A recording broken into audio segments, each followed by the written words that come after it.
Bem, semana passada nós postamos um vídeo sobre o assunto do momento, a quarentena, e a dificuldade dos pais ficarem com os filhos. Aí eu recebi algumas sugestões e por isso vou falar sobre elas, embora não me seja muito confortável, porque eu não vou falar das crianças. Eu recebi as sugestões, dado o grupo de crianças que eu atendo, de mães, e mães que vão na contramão daquilo que eu falei a semana passada. São mães de crianças que têm algumas dificuldades, que vão desde quadros autísticos até quadros de retardo mental grave.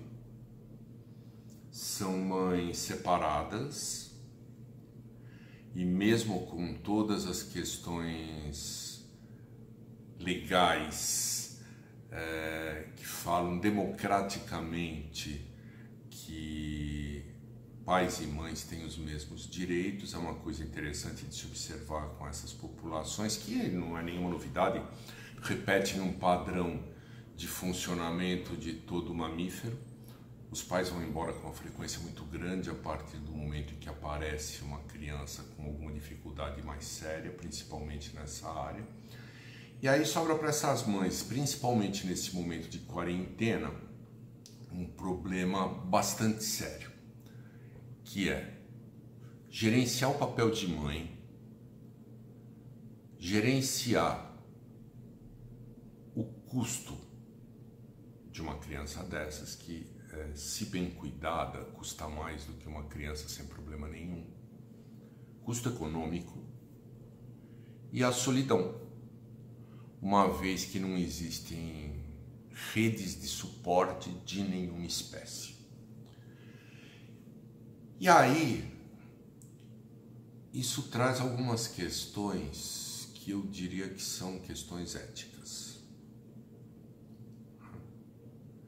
Questões éticas pensando-se no cuidado com essas crianças. Porque ao mesmo tempo em que elas não podem permanecer nas escolas, pelo risco da contaminação, pelo risco da transmissão, se elas permanecerem em casa, elas morrerão de fome porque as mães têm que parar de trabalhar.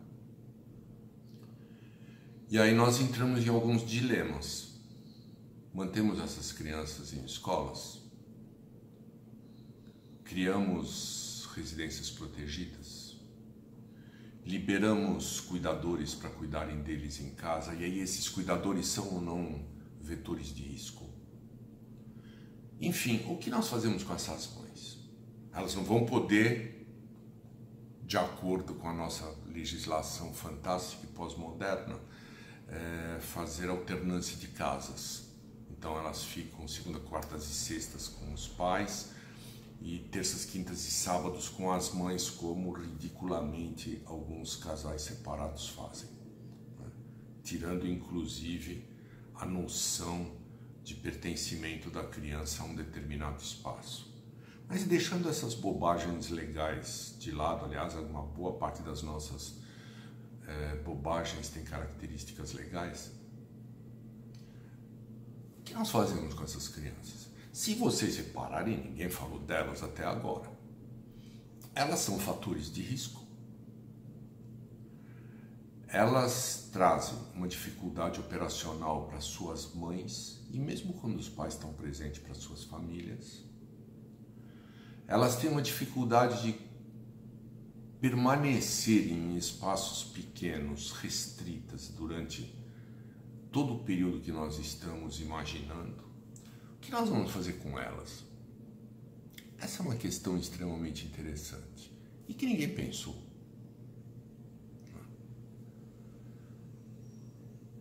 E nós podemos desdobrar isso em outras questões éticas muito interessantes. Elas serão atendidas nos mesmos hospitais? As equipes estão capacitadas? Ou vocês acham que elas não terão problemas respiratórios? Ao contrário, elas são mais suscetíveis, uma boa parte delas, né? Se nós pensarmos grandes deficientes mentais, grandes autistas, alguns portadores de síndrome de Down, eles vão ser mais suscetíveis. Eles vão ser atendidos nos mesmos hospitais de campanha ou não? As equipes serão treinadas para trabalhar com essas crianças ou não? Elas serão sedadas ou não? Aliás, eu acho que nós temos uma questão anterior, que é assim: essas crianças sem nenhuma atividade, já por 15 dias, restritas em ambientes pequenos habitualmente, porque ninguém mora em grandes mansões em São Paulo, salvo exceções. A tendência de agitação e de alterações de conduta é muito maior. Inclusive, com manifestações que podem chegar a quadros de autoheteroagressividade e outras alterações condutuais. Se com as crianças que não tem problema nenhum, as mães já estão reclamando, o que eu respondo para essas mães que me perguntaram quando elas se veem sozinhas, sem nenhum suporte estatal ou da comunidade, porque a gente vai falar estatal e o abacaxi fica só com o Estado. Não, o que nós fazemos para pensar? Nós estamos pensando nisso? Não.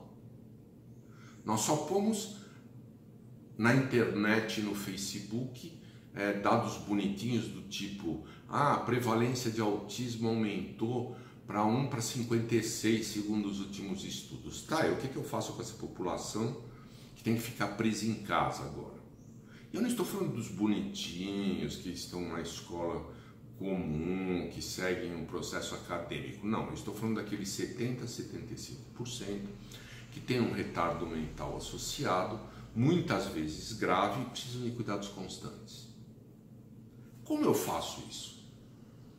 O que se responde para essas mães? Elas param de trabalhar e morrem de fome para cuidar dos filhos. Elas trabalham mais para pagar cuidadores, para ficar em casa, cuidando desses filhos enquanto elas trabalham. E aí eu exponho a elas e a esses filhos a infecção. O que nós fazemos? Eu acho que se os senhores pensarem, por que eu estou falando isso? Porque isso traz à tona uma questão que sistematicamente, os que me conhecem sabem, eu falo, que é a questão de que nós somos inclusionistas até a página 2. E que nós fazemos grandes leis de igualdade e de atendimento até a página 2 também. Né? Porque em 15 dias de quarentena eu não li nem ouvi ninguém falar nada a respeito de uma população que representa, se é verdade, 1 para 56, praticamente 2%. Alto. Se eu somar isso a retardo mental, que dá 3%, nós vamos ter, não é uma somatória simples, mas nós vamos ter uma população bastante grande. E que ninguém está preocupado. Não foi dito nada. E a grande pergunta é essa.